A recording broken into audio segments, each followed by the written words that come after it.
And opens, we pray that your presence will be before us and everyone who serves in the decision-making process of our city. We pray for direction which will lead our city to be strong and unified. May we continue the legacy of our founders. May we be granted this day the wisdom to make decisions which will be for the good of our city.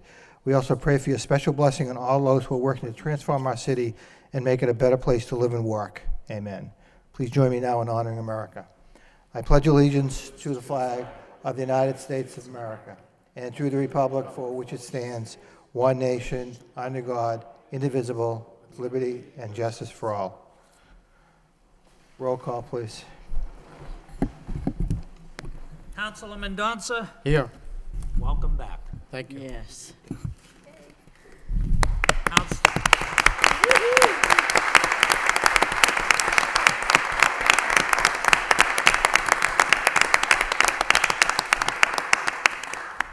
Councilor Mercia, Here. Mayor Milanazzo. Here. Councilor Murphy, Here. Councilor Broderick. Here. Councilor Caulfield. Here. Councilor Dakota. Here. Councilor Elliott. Here. Councilor Martin. Here. 9 present. Thank you. It is wonderful to see Councilor Mendonça back, and just for those in the audience and those viewing from home, I want you to know that Councilor Mendonça stayed in touch with the mayor and members of this council during his time away, and stayed involved in the deliberations that were taking place, and I'm just thrilled to have him back. So thank you, Councilor Mendonça, for being back. Wonderful. Chair recognizes Councilor Martin. Thank you, Mr. Mayor. I request that we take Councilor Broderick's motion out of order. We have with us this evening the Honorable Paul Chernoff, Judge of the Massachusetts Superior Court, who wants to be heard on the motion. And I know as much as the judge would like to hear our deliberations on other matters, he's a firm believer in the separation of powers, and I think would just as soon have the presentation first and leave us to our business later in the meeting. So Thank you. Motion by Councilor Martin, second by Councilor Mendonça, that we suspend the rules and take Councilor Broderick's motion out of order. All those in favor signify by saying aye. Opposed to vote. Motion by Councilor Broderick. City Council requests the city manager and/or the mayor to work with the school department to participate in the Do the Right Thing essay competition for students grades 6 through 8 to write about the impact of domestic violence, bullying, and what we can do to stop it. Second by Councilor Caulfield. Councilor Broderick. Thank you, Mr. Mayor, and I'll do what any wise attorney does and defer to the judge. If you come up and speak to us. Judge Chernoff, welcome. Podium. Welcome. Thank you for being here. Good evening. Thank you so much for taking me out of turn. I've been a judge sitting in Lowell for over 30 years, and I used to sit in the juvenile court when it was within the district court, and now on the Superior Court. So I'm here every year, at least 6 months out of the year. I think I have a feel for the children of Lowell. I have been involved in a program which deals with the children of Boston so far. It's a program that's called Do the Right Thing. Right is spelled W-R-I-T-E. Boston is, and it's done through the University of Massachusetts in Boston. What happens is that children in the grades of 6, 7, and 8 write essays on the impact of violence on them, on their families, and what can be done about violence. And we started about 10 years ago with 200 essays the first year. And what we did, we took those essays and put them in packets of 10, and I gave them out to 20 judges. And the judges chose the best out of the 10, and then we gave those essays to the appeals court, and they chose the best out of the 10 surviving, and then we'd give the last few essays to the Supreme Judicial Court, and they would pick out the best male and best female essayist. Then what would happen is they would go to, this started 10 years ago, the best boy and the best girl essayist would go with a parent and a school teacher to Washington, D.C. To participate with their counterparts from 26 other states. And they would go to meet with the United States Attorney General, and they'd go to the Library of Congress and meet the Librarian of Congress, and the Librarian of Congress would take their essays, bind them right before their very eyes, shelve them in the Library of Congress, and give the children a Library of Congress number, something I've never achieved. And each year, the program has grown. We went from 200 to 400 to 800. Last year, there were 1,000, so I had to go out and find 100 judges to judge 1,000 essays. This year, there were 2,090, and I frankly couldn't find 211 judges to each judge 10 essays. So what I did was to lean on Bonnie Deneen, my colleague at the court, and she and I brainstormed who we could get to read a group of 10 essays. And we did. We got essentially 211 people that we owe. And they read the essays, and then we took the 210 surviving essays, gave them to appeals court judges and superior court judges. They got it down to 21, and last week, Justice Cordy and Justice Botsford of the Supreme Judicial Court picked out the best male and female 6th graders, 7th graders, and 8th graders. And there'll be a celebration next week at the University of Massachusetts. And this is what we've done every year for 10 years. There's a study from the United States Department of Justice that indicates that the children who have participated in this program really get a sense of accomplishment, even if they're not one of the 10 or one of the 100 or one of the 1,000 that ends up actually winning. And so every year it grows and grows, and I keep saying to myself, well, why not Lowell? So I integrated Lowell this year by getting Bonnie Deneen involved in this, and we put the arm on people to read essays of children from Boston. And Counselor Broderick was one of the people who read 10 essays from children from the city of Boston. But we figured, why not children from the city of Lowell? And yesterday we had a conference call meeting of our group from Boston, and I suggested to the chancellor from the University of Massachusetts, Boston, why don't we involve ourselves with Lowell, doing either one of two things, either to have Lowell have their own contest, and maybe we could involve them with the University of Massachusetts Lowell, or maybe it could become part of a Boston program. What happens at the very end is two children, they call them ambassadors, go with a parent and a school teacher in July to Washington, D.C. The program is I don't think it's one where much money is expended. I think next year, I think this year was $3,000 total for the Boston program, and then University of Massachusetts kicks in for a banquet, sort of a banquet at the very end. It's an effort of love for people. It's a volunteer effort. Nobody who goes into this looks for a dime, and it takes a lot of your time. You read the essays, you want to cry. We had 11 essay, 21 essay, 2,090 essays this year. You could hardly find one where there wasn't a child who was really touched by violence. I think one of the winners this year, a parent was killed. Everyone knows somebody who died by violence, and you really do want to cry, and you get a feeling for these children and what they're through, and think about what they're thinking about in doing away with violence. And I just think it's wonderful. It's as good for us as it is for them. And I thought I would try to interest you in that, and then you can decide if you are interested. And please read the essays. We've given you a whole bunch of essays here. And if there's anything that I can do, I can certainly get the attention of every judge and every lawyer in Lowell. And so if you had a program involving Lowell children, I think we could get the first round or second round of essays read. I'm just going to defer to Bonnie for one moment, if you'll give me the time, because she found a group of people who were not involved with the court and got them reading essays and have them converted. They don't want to wait till next year to read essays. Bonnie, do you just want to take a minute? Certainly. Thank you, Will. When Judge asked me... Bonnie, could you use the microphone, please? Excuse me. Thank When you. Judge asked me this year to be a team captain and find my own select group, I had 300 essays to go through. And generally it does go out to the attorneys, definitely professionals. We're not looking at grammar, punctuation, we're looking at content. all right? And it was hard to give out essays that people immediately want to look at grammar and sentence structure. So when I approached some retirees, they thought, and they worked with children, we're talking child psychologists, retired school teachers, and they thought they understood what was going on until they read these essays. These essays are from the child's heart. And what the impact for me was, we can sit behind a table or at a desk and think we understand the impact of violence on our children.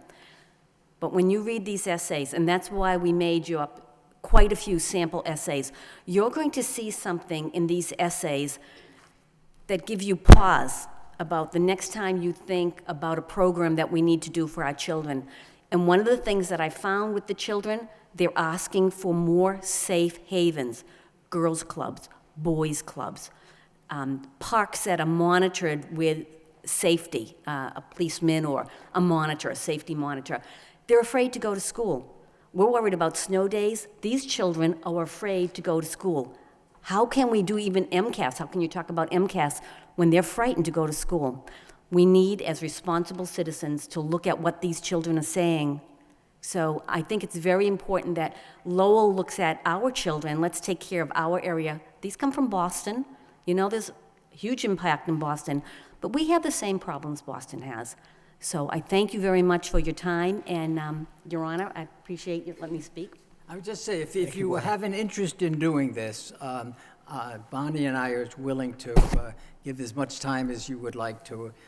And I think one major decision would have to be made, that if you wanted to do this, do you want to do it as part of a Boston program, which is already organized, where people have been doing it for 10 years, or do you want to do it as part of a Lowell program? I think I could make an argument either way, but it's just really good, and I commend it to you. Chancellor Motley I was speaking to yesterday, and he said that if you do have an interest here in Lowell, somebody from Boston would be happy to come out and talk about structuring a program and either working with or working alongside of you. Thank you very much. Thank you, Judge, very much. Thank you. Thank you, Bonnie. Thank you, Judge. Chair recognizes Council Broderick. Thank you. And thank you, Judge, and Bonnie Deneen for coming in tonight to speak to us. The motion is not my idea. It's most good motions that do come from others. I think as I read the essays, the 10 essays that I reviewed and had to choose a winner from, which was difficult, it does become apparent that it's so prevalent out there, and that, in educating and finding ways to reach the children, let them express what they're experiencing, and it can be used as a learning tool for us and for the community in general. So as we're talking with Judge Chernoff, when he mentioned it, we both thought it'd be a great idea, potentially to start it up in Lowell, partner up with UMass Lowell and start a program. If it makes more sense to join Boston, I think the motion is to send it to the mayor or the manager and basically see what makes more sense. But assuming that if the motion passes, and that's the gist of it. I want to thank them for coming in tonight. Judge stayed up in Lowell an extra few hours, so thank you.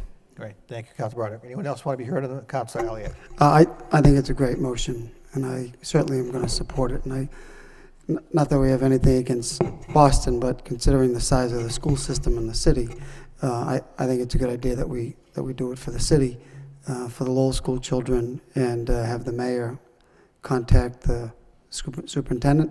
Yes. To see the feasibility of what resources, as well as couple with Middlesex or the university. Okay, thank you. Anyone else on the motion? All those in favor of the motion signify by saying aye. Opposed? It's a vote. Again, Judge Chernoff, thank you so much. Thank you, Bonnie, for being here. Thank you. We'll report back. This is a nice segue into our first item, getting back to the regular agenda. We have members of UTEC here this evening who've asked to address the council regarding vote 17. So I will recognize members of UTEC to come to the microphone. Name and address, please. Thank you. My name is Carlene Kirksey, and I live on 31 Harrison Street. Okay. So I would just like to thank the full city council and for supporting our Vote 17 campaign. If it wasn't for you guys, we really wouldn't be here right now. And we also want to support, thank our Lowell delegation, which is Rep. Kevin Murphy, Rep. Tom Golden, Rep. David Nagel, and Senator Eileen Donahue. And also our headmaster, Rose Merrick, who spoke, and Chief LaValle, Superintendent Scott, and our city manager, Brittany Lynch, and also many other local organizations. We just wanted to update you guys on where our bill is right now, and it's currently on the Joint Committee on Election Laws. And our public hearing was on April 13th, in which it was like a standing room only. There was over 50 teens there. And also, our entire Lowell delegation spoke favorably. And after speaking with Kevin Murphy, we are really positive that it will come out of the Joint Committee. Also, if and when the bill comes back, we would hope that you guys continue supporting us, just to let everybody know that this is really important to us. This is something that will benefit seniors like me, because I will be 17 years old, and I want to be involved more in my school and be able to vote for what's affecting me. So I would really hope that you guys would continue support. And also, we are going to be having an open meetings, which will be talking about our next steps for our campaign. So we will be emailing you guys about that. So, yeah, that's all I have to say. Great. Thank you. Thank you. Thank you very much. Anyone else want to be heard on the topic? We want to thank you for being here and sharing the update with the council. Thank you very much. And good luck. Moving on, the minutes of the May 3rd for acceptance, motion by Councilman Danza, seconded by Councilor Dakota. Any corrections? All those in favor signify by saying aye. Opposed, the vote. Under unfinished business, the order of taking for acceptance Acropolis Road and Corinthian Drive. This was from last week. Let me just do the second reading. In order of taking and acceptance of various streets to take by eminent domain and fee certain parcels of land in the city of Lowell for municipal purposes, to wit, the layout and acceptance of the following named streets and other municipal purposes associated therewith: Acropolis Road and Corinthian Drive. Motion by Councilor Dakota, second by Councilor Elliott. Roll call. Councilor Mendonça? Yes. Councilor Mercia? Yes. Mayor Milanazzo? Yes. Councilor Murphy? Yes. Councilor Broderick? Yes. Councilor Yes. Caulfield? Councilor Dakota? Yes. Councilor Elliott? Yes. Councilor Martin? Yes. 9 yeas. Under City Manager, communication from manager, responses to council motions and requests. Do we have anyone that wants to be? Councilor Mercia? Thank you, Mr. Mayor. Through you to the city manager. Mr. Manager, I had well, you could say a trifecta, because this was unbelievable when I look at the motions that I made in the past, and you brought them up and you've addressed them. The one about the lights being on longer, which is at the request of the Lowell Youth group that meets. They thought that it would be better to have the lights on longer to deter crime and keep the kids active. I agree. There's 11 parks that it may go before the Board of Parks. Usually that's the last Wednesday in the month, so I'm looking forward to that. I'll probably go speak myself if I'm not violating any ethic rules or whatever, but I want to thank you for that. You're still looking over the boat mooring motion that I had, and think that it might be sufficient to generate some funds. You're still looking into that, and that's kind of hopeful as well. So there, I did have a bonanza here, I'll tell you that. There was another one that, but anyways, and my tree that's dead may come down. So I'm just on a roll here. I'm just so excited. Thank you very much. Manager Lynch? Counselor, is tonight a good night to ask you for something, or? Depends what you want. Thank you. I appreciate it. Councilor Martin? Thank you, Mr. Mayor. I was quite interested to read the report about the Olmsted design for City Hall grounds. I think most of us know Frederick Law Olmsted was the kind of the preeminent landscape architect, and really kind of developed that as a discipline in the 1800s, and we're fortunate to have he's the same designer of Central Park in New York, the Back Bay Fens, and we have Rogers Ford Hill Park is an Olmsted Park, and I believe Tyler Park is South Common. South Common, and so we in Lowell were really beneficiaries of his early work, and the manager provided a report that he also did a design for the City Hall complex grounds, and so I was happy to see that there were plans underway to at least somehow restore and live up to the original vision, because it's I think it's be historically accurate, but also probably quite beautiful too. So my compliments to whoever located this original landscape plan from the early 20th century, I guess, and look forward to seeing the implementation. Thank you. Anyone else on the, Councilman Mendoza, then Councilor Elliott? Yes. This is about the response to Councilor Elliott's motion on the Amoresco contract. And I noticed and pleased that several of them were under budget. At the same time, it looks like there's a line for scope of changes of nearly the savings amount. And I'm just wondering if the manager, through the mayor, could speak to that. Are we using the savings to do more, or? It is the intention to do more with the savings we have.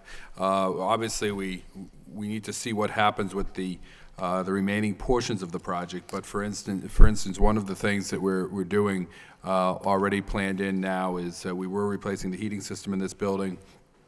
We're actually now, with some of the savings, putting air conditioning into the building, including the chamber. And we have these duct systems that were used for fresh air in the past, and those are going to be retrofitted for air conditioning because of the payback that it provides. As you know, we have window units that are not particularly efficient, and they prevent us from, in the winter, maintaining heat, because we have to take either take the air conditioners out, or they lose the heat going out. So this will produce some savings. We're also trying to work to come up with enough money, if possible, to replace the windows at City Hall. So that's more challenging for us because of the historic nature of the building and the windows. But those are some of the ideas that we're working on right now. Mr. Moses has some additional.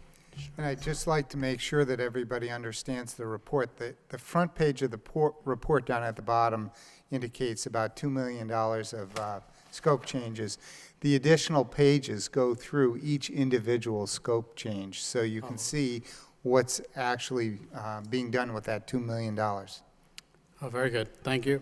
I know that I'll appreciate it this summer, or maybe next summer. We'll see.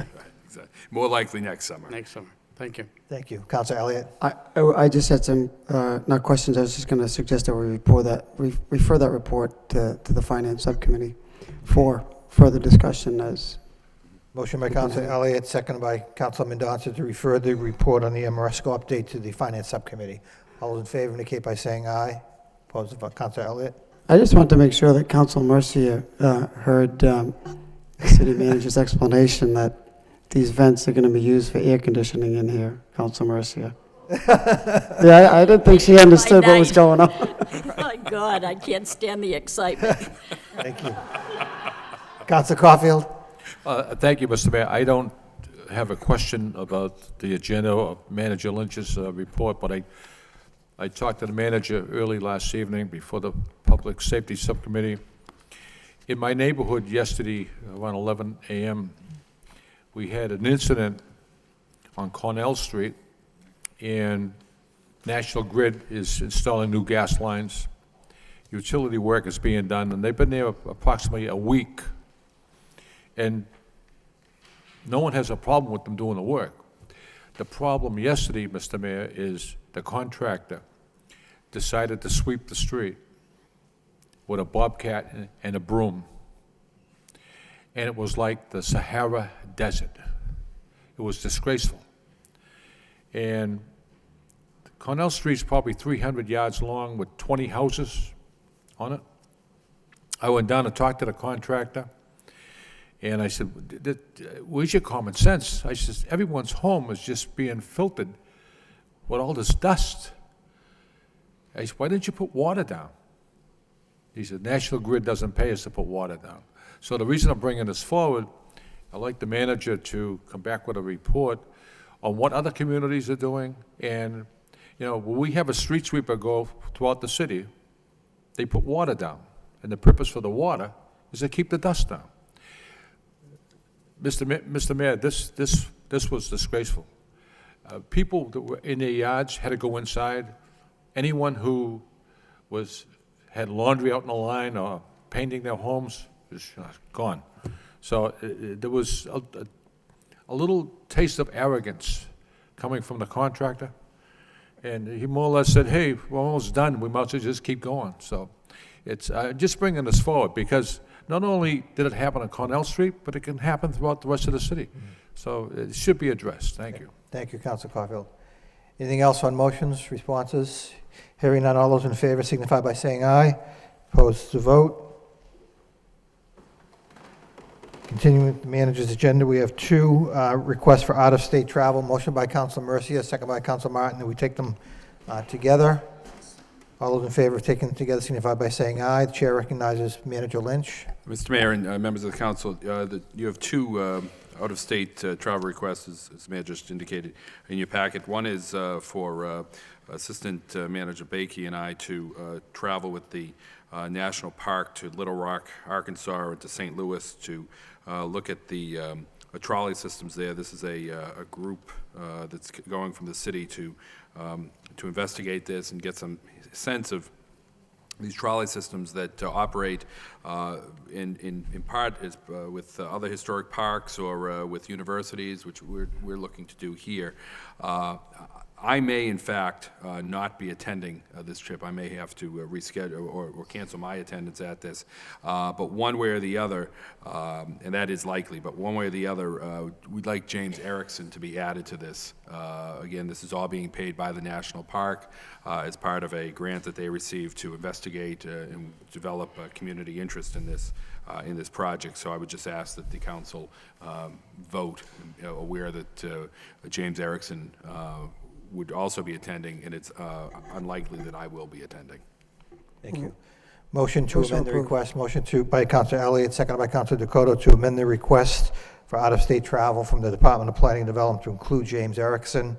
All those in favor signify by saying aye on the amendment. All those opposed, motion carries. Again, getting back to both out-of-state travel requests, motion to approve. We've already had a motion by Councilor Broderick, seconded by Councilor Mercia. All roll call, please. Councilor Mendonça? Yes. Councilor Mercia? Yes. Mayor Milanazzo? Yes. Councilor Murphy? Yes. Councilor Broderick? Yes. Councilor Yes. Caulfield? Councilor Dakota? Yes. Councilor Elliott? Yes. Councilor Martin? Yes. 9 yeas. Thank you. Next item, we have three constable bonds for approval for term from January 4th, 2011 until January 7th, 2014. Dana G. Berkeley, 42 Roger Street, Unit 2. Tewksbury, David J. Mead, 181 Crosby Road, Dracut. And Kevin Whippen, 168 Groton Road, North Chelmsford. Move Move approval. approval by Councilor Mercia, seconded by Councilor Murphy. Roll call. Councilor Mendonça? Yes. Councilor Mercia? Yes. Mayor Milanazzo? Yes. Councilor Murphy? Yes. Councilor Broderick? Yes. Councilor Caulfield? Yes. Councilor Dakota? Yes. Councilor Elliott? Yes. Councilor Martin? Yes. 9 yeas. Next item, in City Council order pursuant to Chapter 266 of the Code of Ordinances, City of Lowell, concerning Section 266-6 thereof entitled Temporary Experimental Regulations. Temporary traffic regulations are hereby implemented for a period of 60 days.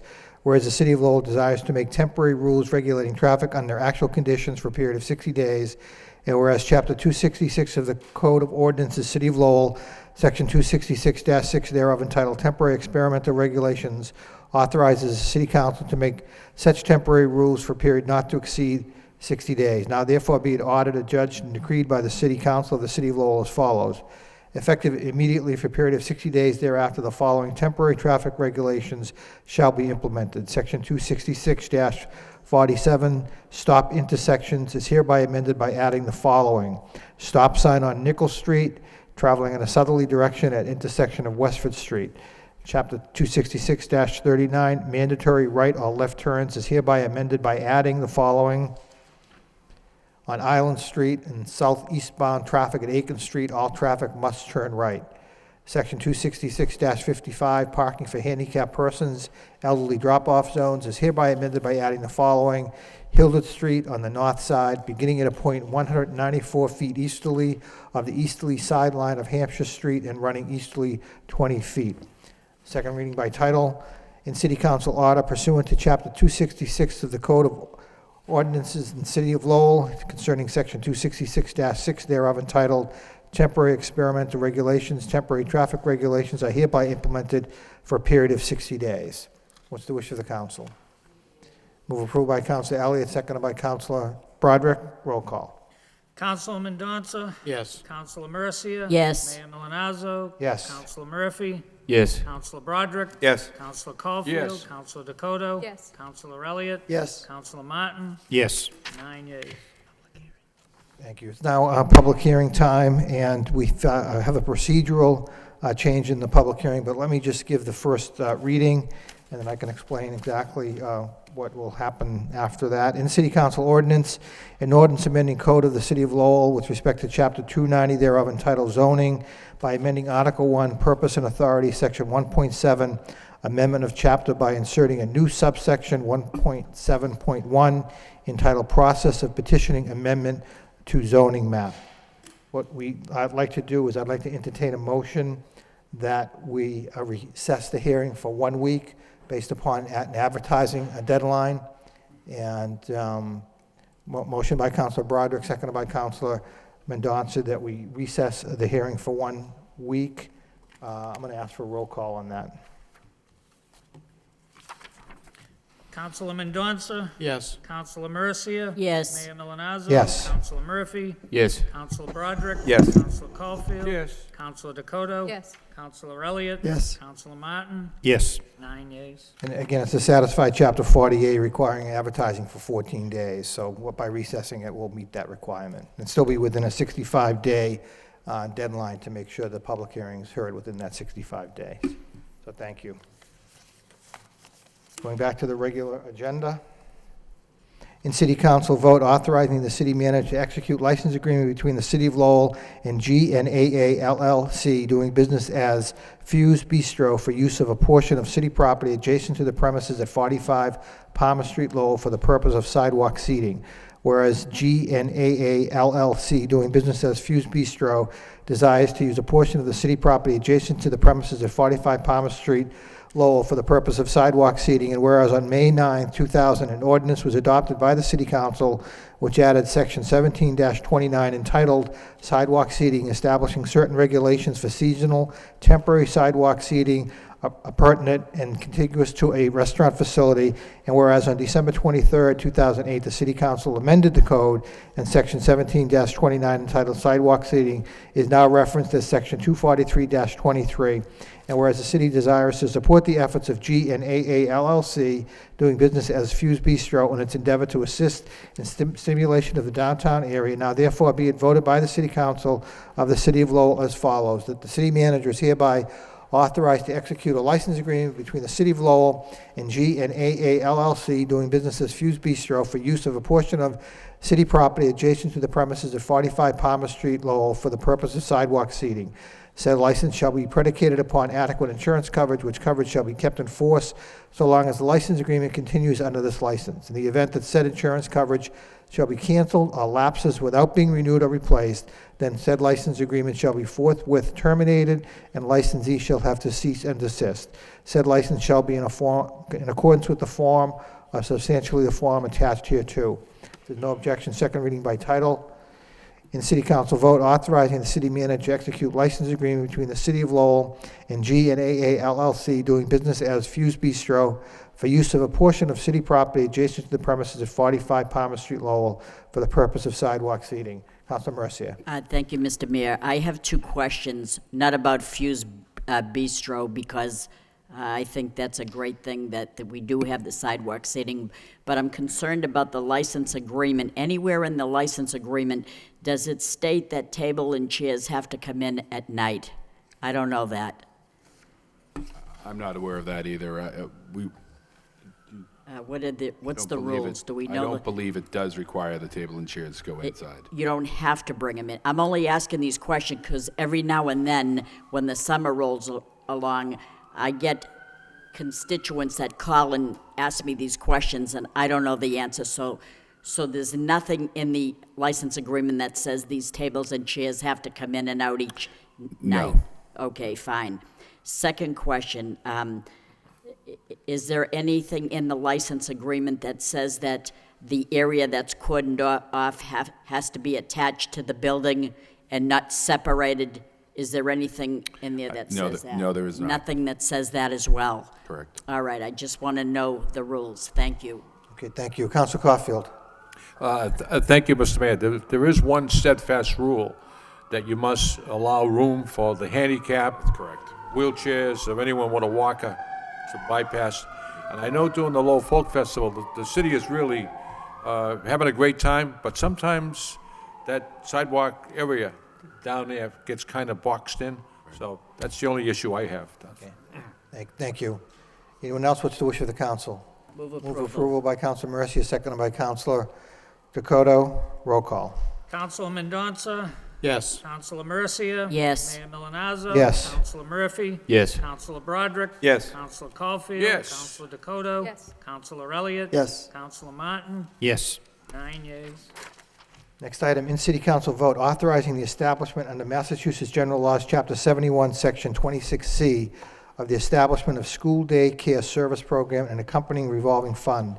Whereas the City of Lowell School Department is implementing a full-day school day care program, a full-day school daycare program at the Merkland School, and will be receiving money from the state to offset the cost.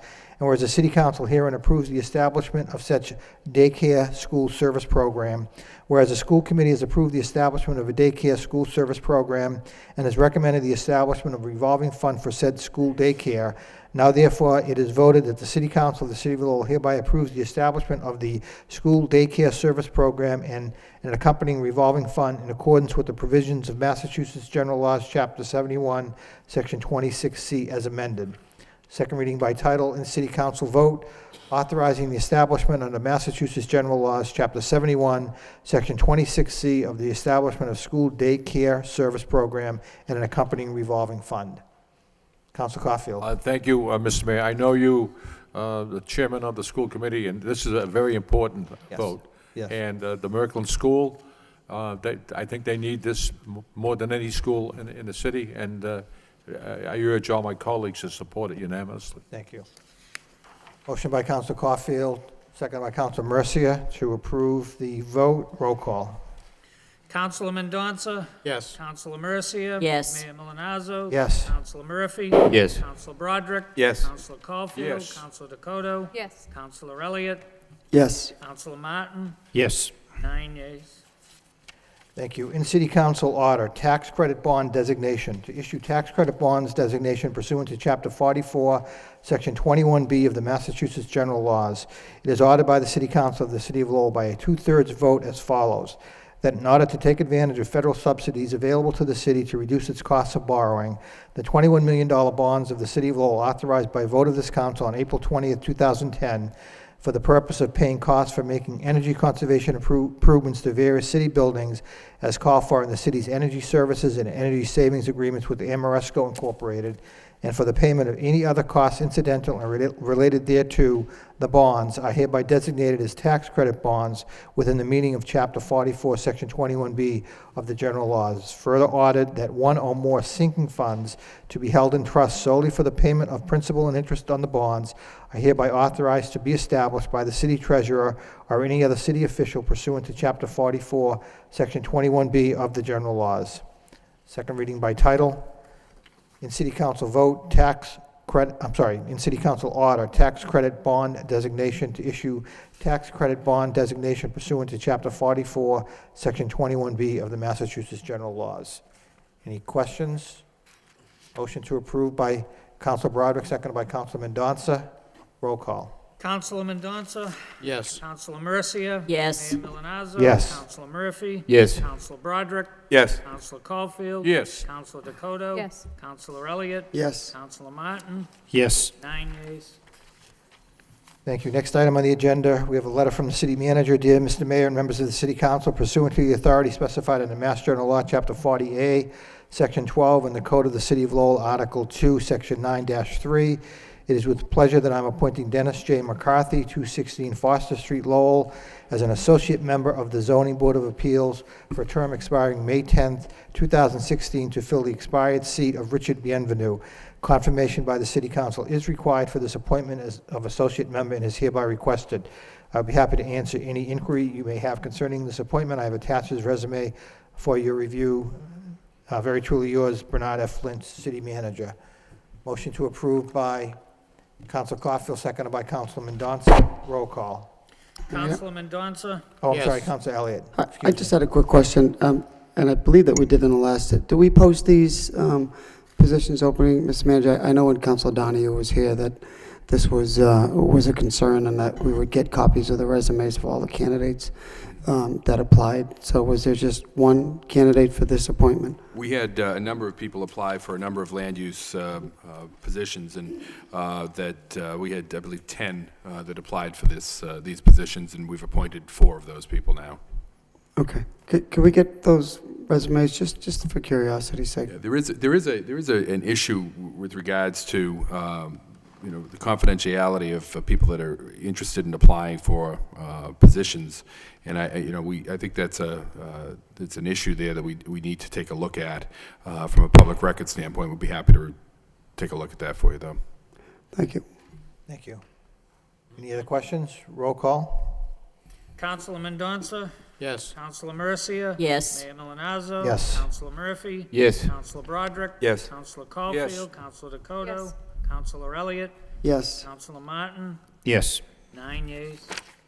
The next item is the ordinance to amend Chapter 104 Animals by adding Section 104-29.1, Responsible Pit Bull Ownership. I guess I would look to the city solicitor. We are going to have a report from the Public Safety Subcommittee. Yes. I don't know if we should take that out of order and then deal with this because we... Okay, sure. Motion by Councilor Mercia, seconded by Councilman Mendonça that we take the Public Safety Subcommittee report out of order. All those in favor signify by saying aye. Opposed to vote. The chair would recognize Councilor Caulfield. Thank you very much, Mr. Mayor. The Public Safety Subcommittee convened a meeting at 5:30 p.m. today, and it was a continuation of the meeting from last Tuesday. In attendance was Mayor Milonazo, Superintendent of Lowell Police, Chief LaValle, Solicitor David Fenton, Councilor Joseph Mendonça, Councilor Rita Mercia, Councilor Bill Martin, and Councilor Patrick Murphy. At that meeting, it was brought forward by the solicitor that on the draft that we received, Solicitor Fenton recommended on page 7, section 3, thereon entitled Redemption on line 7 of said subsection, to strike out the words under section 10 through 15 hereof and substitute therefore the words under chapter 104-17 subsection D and E thereof. Note, the change would impose a $100 per day fine for violation of this proposed ordinance. The subcommittee voted unanimously for this amendment. Also, Councilor Dakota brought forward a motion to review the ordinance, should it pass, every 6 months, and I think that's a wise thing to do. It's very fair, and that motion was passed unanimously. And a motion by Councilor Elliott to have the 2 animal control officers fall under the jurisdiction of the police department. And there was a discussion, not at the meeting, but otherwise, is 2 animal control officers really enough for a city this size? And I think that the subcommittee's argument, having those officers fall under the police department, The police department can offer much more help, Mr. Manager, in a situation where there was a dog attack or there's a dog issue, because the police are everywhere in the city. And the subcommittee feels that the dog officers under the jurisdiction of the DPW doesn't really make sense. So that's a motion that was passed unanimously as well. We had, Council Patrick Murphy brought up a good point. Multifamily housing, we need some clarification. The Solicitor Fenton's going to include that in the amendments. If there's a multi-housing unit and there's a pit bull that's living in that unit and other people are subjected to that dog, there should be some language in there about that. Right now, the ordinance only states if you bring the dog out into a public thoroughfare, a public way. Sam Weaver spoke from the audience. Not all pit bulls are aggressive and should be muzzled. Peggy Target doesn't believe pit bulls should be muzzled. But Anne Marie Page very strongly thinks that pit bulls should be muzzled. They're dangerous animals. And Carol McCarthy from the Sacred Heart Neighborhood Association also commented that the dogs were aggressive. And but what we're going to do, we recess that meeting, and we're going to have a follow-up meeting. And the Animal Advisory Control is Meeting tomorrow night. going to have a meeting tomorrow. And the solicitor is going to do his best to bring those amendments forward. We will not bring that ordinance forward for the council until everything is in place, and so that the I's are dotted, the T's are crossed. And I indicated to the audience and to my colleagues, we are in no rush to steamroll something through that's not going to be a good ordinance. So that's the report I'm bringing forward, Mr. Mayor. Thank you. And hopefully, we can probably address this issue and come up with some solution. Thank Okay. you. We do have two people registered to speak, and I know that some of the subcommittee members may want to be heard as well. I just didn't know if we wanted to invite, I know Anne Marie Page is registered to speak on the ordinance, but depending upon advice from the solicitor, we'll probably, why don't you come, Anne Marie, and talk as part of the subcommittee report. Good evening. My name is Anne Marie Page. I live at 26 Fremont Street. I'm the president of the Centerville Neighborhood Action Group. We put a lot of time and effort into this. We've met with the MSPCA people and had a little chat this afternoon, and I think we both learned from each other. But the fact is, you have to realize what's your top priority here, and your top priority is public safety. That's your top priority. This is an animal, it's not a person, it's not a child. I'm sure somebody loves it, but it's an animal. And we don't want to see anyone in this room, doesn't want to see anybody get seriously hurt, and no one wants to see anybody be cruel to an animal. That's not what we're here for. We're here because you're looking at an ordinance, and ordinances and rules are no good if you can't enforce them. We're having trouble getting the leash law enforced in Centerville. For over 3 years, we've had people run their dogs loose every day. So what can I tell you? We need to have a review, as was said and discussed at the subcommittee, a review of the animal control department. We need monthly reports on what is being done. They have a shift of Monday through Friday. Do the animals know that they only work Monday through Friday? So maybe we need to stagger the shifts. And also, we need to have reports in monthly to know exactly what's going on. We have a dangerous dog law. I don't know how that works. I don't know much about it, but evidently it's not working because people are getting hurt.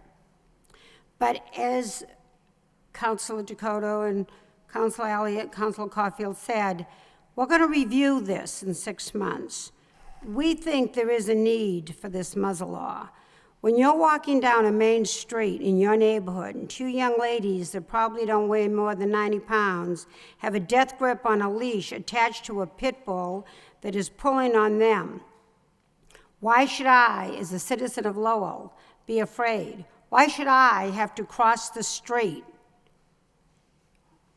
And how am I supposed to know who's the good dog owner and who's the bad dog owner?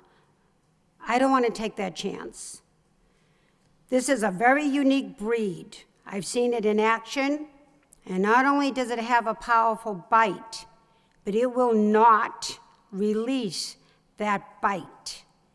You practically have to shoot that dog to get it to release the bite. You don't want it walking around without a muzzle. This is not a kitty cat. This is a very powerful animal.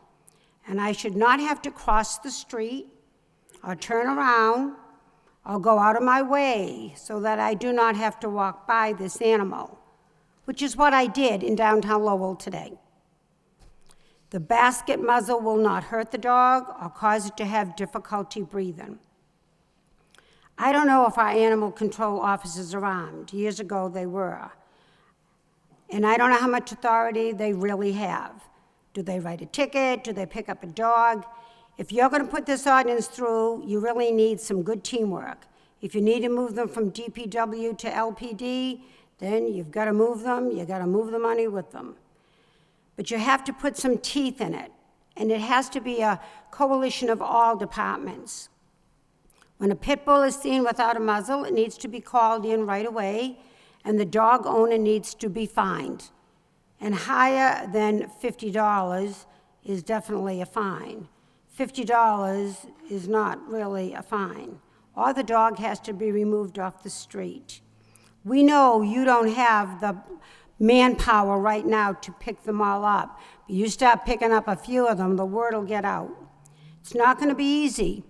But when a child or a person, for that matter, is attacked by one of these animals, that's not very easy either. As I said before, if you can't enforce the ordinance, it's an exercise in futility. I thank you all for all the hard work you do for the city. Give this some serious thought. Thank you kindly. Thank you, Anne Marie. Kenneth Favreau. Well, my name is Kenneth Favreau. I'm a lifelong resident of the city. I intend to make my remarks short. I'd like to start, if I could, with a point of personal privilege. I'd like to apologize to Councilor Mercier. At the subcommittee meeting, I was a little flippant. You're all elected officials, and you don't deserve that from the citizens. She made a sincere suggestion, and I was being a little flip. So I'd like to apologize and hope she would, accept that. Now, the end of my niceness. I did read last night's Lowell Sun editorial. It said it a lot more eloquently than I could. I thought it hit most of the major points.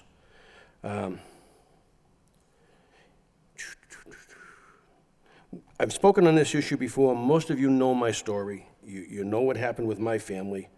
The police chief has spoken on the issue. Your own legal committee has spoken on the issue. I don't know what else to say to you. I did mention as a sidebar to one of the city councilors that I don't understand how a business in this city can threaten a police officer in this city and still be in business. I certainly hope the council takes some kind of action on that.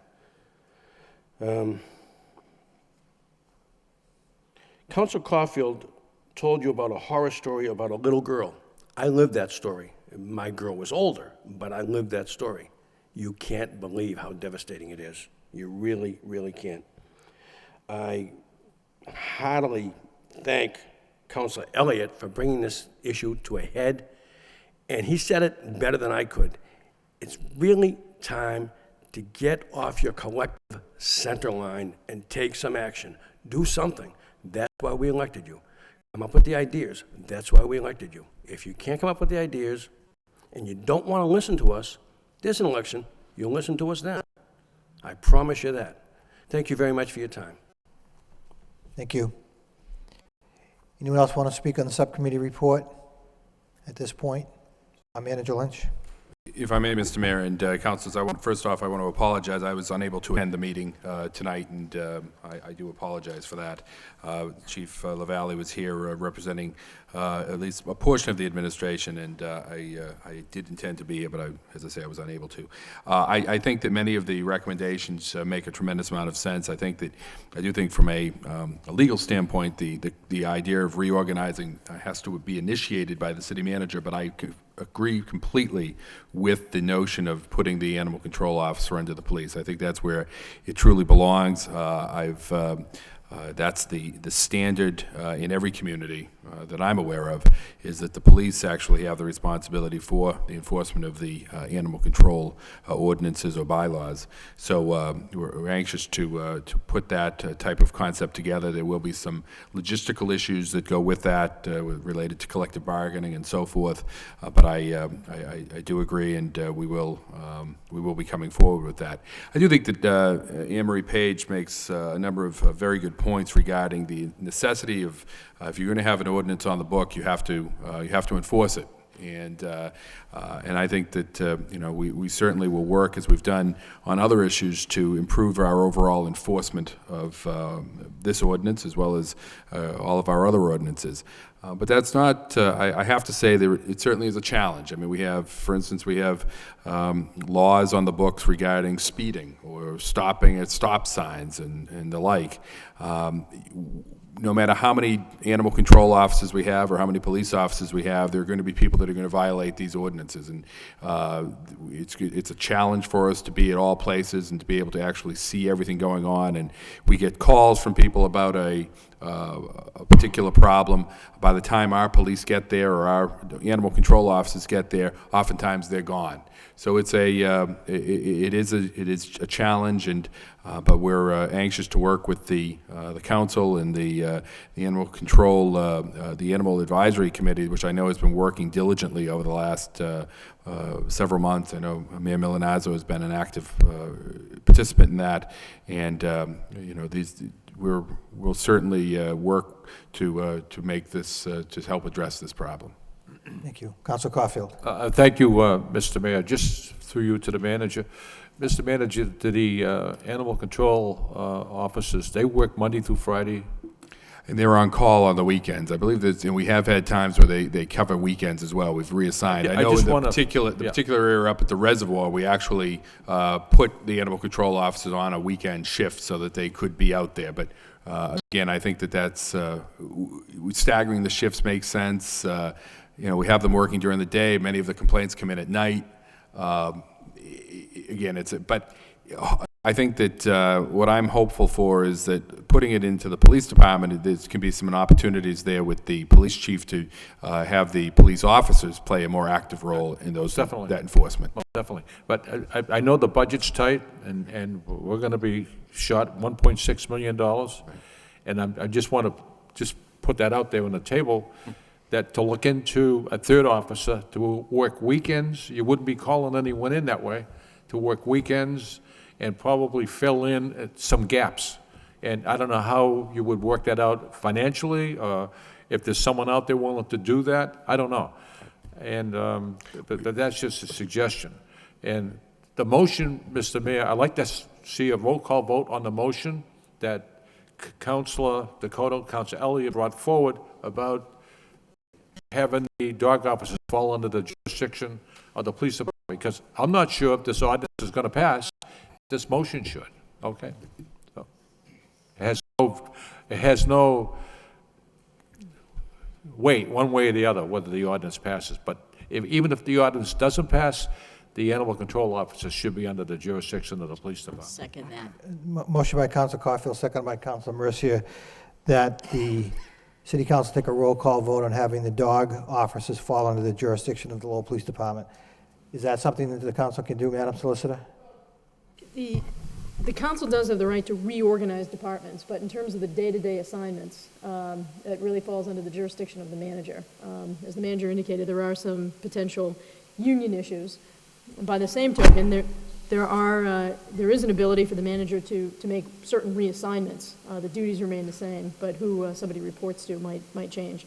So perhaps a better motion would be, more appropriate motion would be to refer the matter to the manager. Refer the matter to the Appropriate manager. action. What's that? Instead of the motion as worded, to refer the matter of having the dog officers Fine. fall. We just the like to city see manager it. for action, yes. Okay. You okay with the second still? Okay, thank you. We'll call. Councilor Mendonça? Yes. Councilor Mercia? Yes. Mayor Milonazo? Yes. Councilor Murphy? Yes. Councilor Broderick? Yes. Councilor Caulfield? Yes. Councilor Dakota? Yes. Councilor Elliott? Yes. Councilor Martin? Yes. 9 yeas. Anyone else on the subcommittee while we're still on subcommittee? Councilor Mercia? Thank you, Mr. Mayor. This is not a subcommittee, but it almost was like a subcommittee meeting where Councilor Dakota and I attended a very... I'm gonna give that report. Oh, Councilor Elliott? I just wanted to speak on the the muzzle subcommittee. We didn't move on from that No, yet. we did right? not. We Okay. haven't voted to accept the report as a report of progress. No, we haven't. I just wanted to recognize Council Dakota for her efforts to meet with the representatives of the Animal Advisory Committee and you, Mayor, to work out a compromise, to bring some issues forward, and I think we have made great progress on trying to address an issue that we're all concerned about in the city that has clearly given all of us some angst. And we're bringing forward an ordinance that satisfies, or it seems to satisfy, a lot of the parties. We're looking at a 6-month evaluation, potential sunset clause if it's deemed not necessary. And I think in the interest of working together, it's while it's been a struggle and we have differences of opinion, I think what we're bringing forward is a work in progress, and we've made some good progress on it. So I think that was important to make note of. And Councilor Caulfield clearly has facilitated a difficult issue, but I think we're getting there. And when we get the vote and it comes to us on a public hearing, we'll see. But at least it seems that we're moving forward and taking action on an issue, on a serious issue in the city. So I just wanted to make note of that. Thank you, Councilor Elliott. On the report of the subcommittee dealing with this issue, dangerous dog regulation, anything else? Motion then to accept the report as a report of progress by Councilor Martin, seconded by Councilor Elliott. Did you want a roll call on that or not? You didn't? No. Okay. All those in favor signify by saying aye. Opposed to vote. The next item, if you have something else under subcommittee reports. Yes, I just want to explain, the meeting last night was Senator Eileen Donoghue has done a phenomenal job along with Representative Nangle, Murphy, and Golden, and I did not know last night whether I was going to be sitting here or where I was going to be sitting, and the senator more or less said this is the subcommittee's time into the spotlight, that they wanted us to sit there. So there's a little confusion whether it was a subcommittee report or not, but the meeting last night was absolutely tremendous. And I'm just going to name off some of the people that were in attendance last evening. Mayor James Milonazo, Senator Eileen Donoghue, Representative Kevin Murphy, Representative Nangle and Golden, the Public Safety Secretary for the Commonwealth of Massachusetts, Mary Beth Hefferman, Middlesex County District Attorney Gerard Leone, Superintendent Kenneth LaValle, Lowell Police Department, Massachusetts State Police Major Edward Amadeo, Nancy Robertson, Citizen for Gun Safety, Taya Dixon Mullane, co-chair of the Lowell Highlands Neighborhood Group, members of UTEC, Greg Croto, Council Rita Mercier, Council Patrick Murphy, Manager Lynch, Deputy of Lowell Police Department Arthur Ryan, and Anne Marie Page, and many other people offered comments. It was an excellent meeting, as I stated, Mr. Mayor, and the focus on the whole meeting was on 2 bills that were filed in the legislature. And Senator Eileen Donoghue and Representative Kevin Murphy deserve accolades for these bills. Senator Donoghue has filed legislation to impose much tougher penalties on persons convicted of illegal possession of assault weapons, covert weapons, and sawed-off shotguns, machine guns. Right now, I believe there's no law pertaining to those. And the Senate proposed would impose a 2-year mandatory minimum for persons convicted of illegal handguns. Right now, it's only 18 months. And presently, there is no law, a mandatory minimum law for sawed-off shotguns, machine guns, and so forth. And the Senate indicated there were many excerpts of language in the bill that's going to immensely help, not just the city of Lowell, but the entire state. And all the police departments, the police chiefs and so forth, endorsing this bill that Senator Donahue's brought forward. Also, Kevin Murphy deserves much praise. As we all know, last January in the Acre, there was 50-some-odd guns stolen from a building in the Acre. And those guns, who knows where half of them are right now. And the bill that Representative Murphy filed is if you own more than 10 firearms, you have to notify the police of the weapons and the location of the weapons within 24 hours of possessing them. Also, said weapons must be in a secured lock safe and install an alarm system that would be activated at the police station. There are too many handguns on the streets of this country and in this Commonwealth. And this is the way you have to address it. And this bill would only apply to Lowell, and it would eliminate these handguns getting into the hands of gang members. Chief LaValle also told the subcommittee that 8 new police officers will be hired. One of those officers is coming from Lawrence, and he's an excellent police officer. And it also indicated that the Lowell police have removed 100 guns from the streets of the city last year. Governor Patrick also wants strict and tougher gun laws. It was reported in the Sun today that 100 to 150 people a year are killed through gun violence. 600 to 800 non-fatal shootings annually. So as far as law enforcement agencies are concerned, guns are the real problem. And I can't say enough about Middlesex County District Attorney Gerard Leone. He has met every Monday of every month with Chief LaValle and his staff for over 4 years on youth issues, gang violence, and so forth. And the major representing the Massachusetts State Police was absolutely phenomenal. He indicated to the subcommittee that the sobriety test on Klondike Street that they do so often is the most successful in the Commonwealth of Massachusetts. So that was an eye-opener. And but it was an excellent meeting, and the Secretary of Public Safety was absolutely phenomenal. We had the representative of Governor Patrick sitting here last night with the state police, the district attorney, and the Lowell delegation. It was an excellent meeting, probably one of the finest meetings I've attended in many times. And Mr. Mayor, you told me earlier today that people are still talking about that meeting. If anyone wants to comment that was at that meeting last night, please do so. But I think the bill that Senator Donohue and Representative Murphy has filed, probably the most important pieces of legislation that's been filed in years pertaining to violence. And Motion to accept the report as a report of progress by Councilor Dakota, seconded by Councilor Martin. All those in favor signify by saying aye. Opposed? It's accepted. Going back to the agenda, Councilor Mercia. Thank you, Mr. Mayor. This is not a subcommittee report, but in essence, it kind of is, because Councilor Dakota and I had a joint motion about the violence and things, and what could we do to help.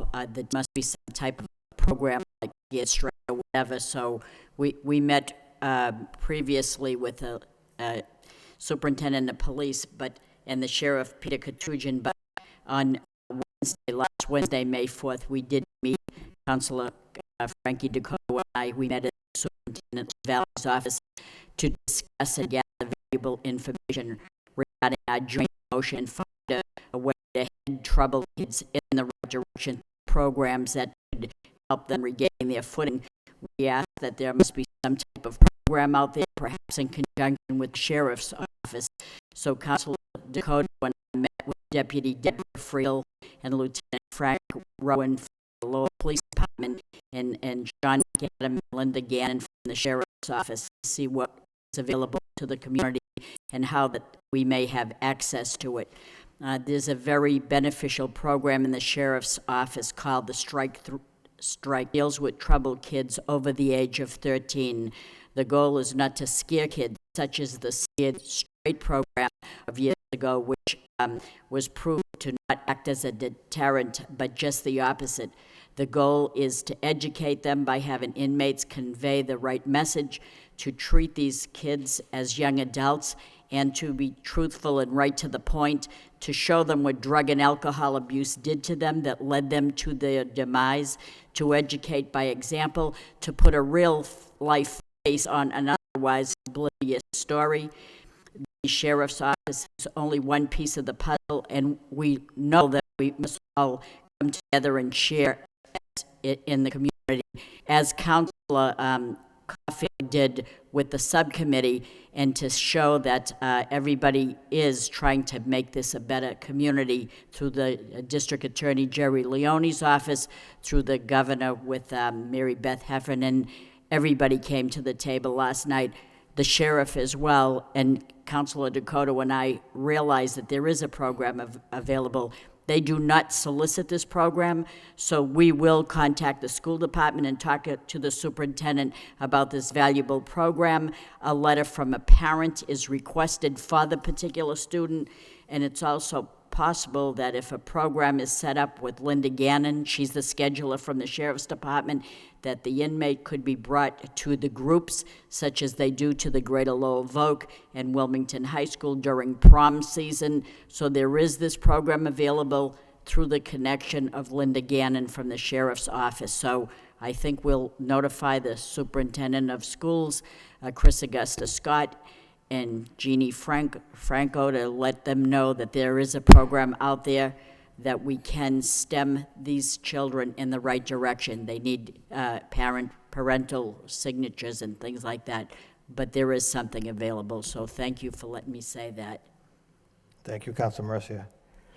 Going back to the ordinance regarding amending Chapter 104 Animals, adding Section 104-29.1, responsible pit bull ownership. Based upon what we heard this evening, I think it would be appropriate that we delay action on the Yes. ordinance. Motion by Councilor Caulfield, seconded by Councilor Mendonça, that we delay action, I believe we said for 2 weeks.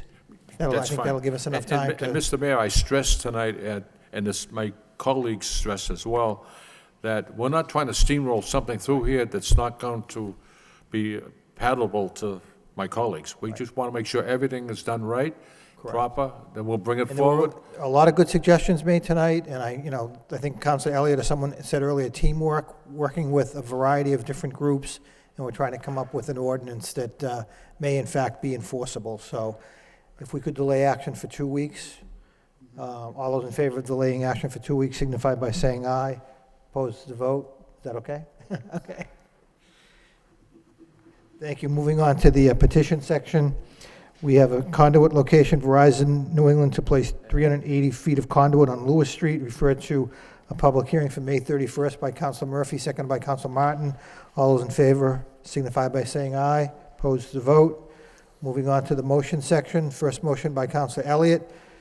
Motion, City Council requests the city manager to provide City Council with a copy of the Amoresco contract. Second by Councilor Mendonça. Councilor Elliott. Motion speaks for itself. Thank you, Councilor Elliott. All those in favor of the motion signify by saying aye. Opposed to vote. Last motion of the evening by Councilor Martin. Motion, City Council requests the city manager to report on the status of the improvements at the Sun Apartment Building. Seconded by Councilor Mercia. Councilor Martin.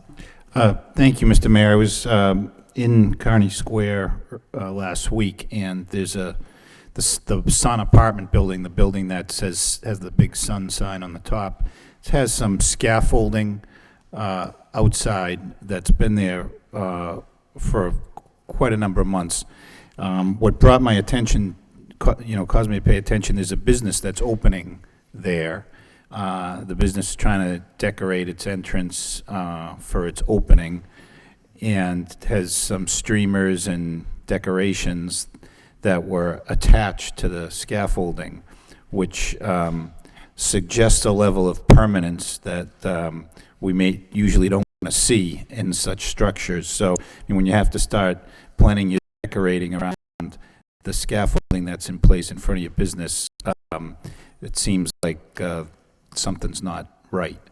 So, I'd just like to know where, what, I assume that's maybe protective for work going on above, and, but is the owner have a plan? What's going on there that's caused this to stay in place for so long? Thank you. Manager Lynch? Council, we'll get a more complete report to you, but the issue at that property is some of the exterior brickwork is coming loose, and there's been some issues there, and so they were granted permission to erect the scaffolding to deal with those problems. As you've pointed out, that scaffolding has been up there for a very long period of time.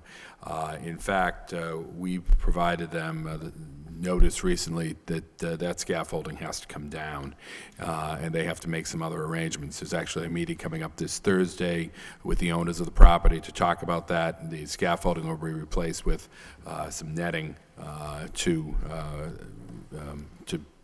obviously protect the pedestrians, but it is a problem. It's on public property on that sidewalk. We recognize the safety issues there, but there are also safety issues with having the scaffolding up for such a long period of time, and we're working to have that removed.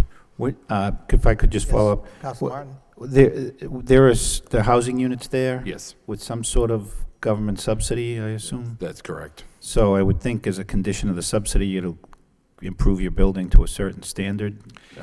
It varies from agency to agency that's working on it, but one would think that the management oversight by the agency would require that. But it is a substantial amount of work that needs to take place there, but there seems to be some financial issues that they're working through to deal with that. So again, Inspectional Services has been working with them since the reorganization of our Inspectional Services people back in the fall. We've been working with them and trying to get them to move on this, and it has reached a point now where we're ordering to be removed. I expected somebody was working on it, but I think it'd be important for the council to have an update. I mean, it is one of the major sections of the downtown, so thank you. Thank you. All those in favor of the motion signify by saying aye. Opposed to vote. Motion carries. Motion to adjourn by Councilman Mendoza, seconded by Councilor Elliott. All those in favor of adjourning signify by saying aye. We stand adjourned. Again, Councilman Mendoza, welcome back.